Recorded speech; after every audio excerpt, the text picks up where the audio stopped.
மத்தேயு நற்செய்தி அதிகாரம் 28. இயேசு உயிர் பெற்று எழுதல். ஓய்வு நாள்களுக்குப் பின் வாரத்தின் முதல் நாள் விடியற்காலையில் மகதலா மரியாவும் வேறொரு மரியாவும் கல்லறையை பார்க்க சென்றார்கள். திடீரென ஒரு பெரிய நிலநடுக்கம் ஏற்பட்டது. ஆண்டவரின் தூதர் விண்ணகத்திலிருந்து இறங்கி வந்து கல்லறையை மூடியிருந்த கல்லை புரட்டி அதன் மேல் உட்கார்ந்தார். அவருடைய தோற்றம் மின்னல் போன்றும் அவருடைய ஆடை உறைபனி வெண்மை போன்றும் இருந்தது. அவரை கண்ட அச்சத்தால் காவல் வீரர் நடுக்கமுற்று செத்தவர் போலாயினர். அப்பொழுது வானதூதர் அப்பெண்களை பார்த்து, நீங்கள் அஞ்சாதீர்கள். சிலுவையில் அறையப்பட்ட இயேசுவை தேடுகிறீர்கள் என எனக்கு தெரியும். அவர் இங்கே இல்லை. அவர் கூறியபடியே உயிருடன் எழுப்பப்பட்டார்.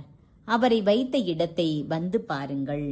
நீங்கள் விரைந்து சென்று இறந்த அவர் உயிருடன் எழுப்பப்பட்டார் என சீடருக்கு கூறுங்கள். உங்களுக்கு முன்பாக அவர் கலிலேயாவுக்கு போய்க் கொண்டிருக்கிறார். அங்கே நீங்கள் அவரை காண்பீர்கள். இப்பொழுதே நான் உங்களுக்கு சொல்லிவிட்டேன் என்றார். அவர்களும் கல்லறையை விட்டு விரைவாக புறப்பட்டு சென்றார்கள். அவர்கள் அச்சமுற்றாலும் அதே வேளையில் பெருமகிழ்ச்சியுற்றவர்களாய் அவருடைய சீடருக்கு அறிவிக்க ஓடினார்கள். திடீரென்று இயேசு அவர்களை எதிர்கொண்டு வந்து வாழ்த்தினார். அவர்கள் அவரை அணுகி அவர் காலடிகளை பற்றி கொண்டு பணிந்து நின்றார்கள். அப்பொழுது இயேசு அவர்களிடம், அஞ்சாதீர்கள். என் சகோதரர்களிடம் சென்று அவர்களை கலிலேயாவுக்கு போகுமாறு சொல்லுங்கள். அங்கே அவர்கள் என்னை காண்பார்கள் என்றார். காவல் வீரர்கள் வதந்தியை பரப்புதல். அவர்கள் போய்க் கொண்டிருந்த போது காவல் வீரருள் சிலர் நகரத்திற்குள் சென்று நிகழ்ந்தவை யாவற்றையும் தலைமை குருக்களுக்கு அறிவித்தனர்.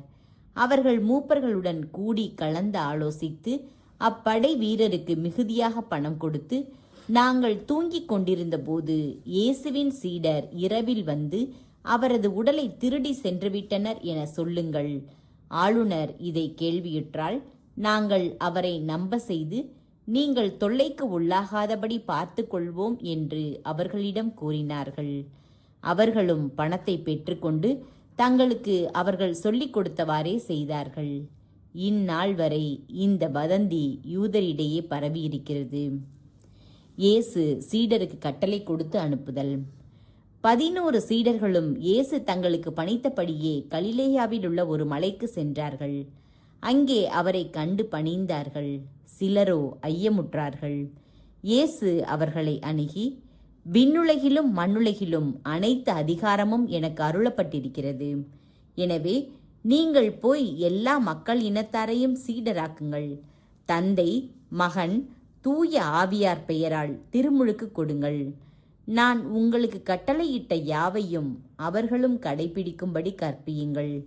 இதோ, உலகம் முடியும் வரை எந்நாளும் நான் உங்களுடன் இருக்கிறேன் என்று கூறினார்.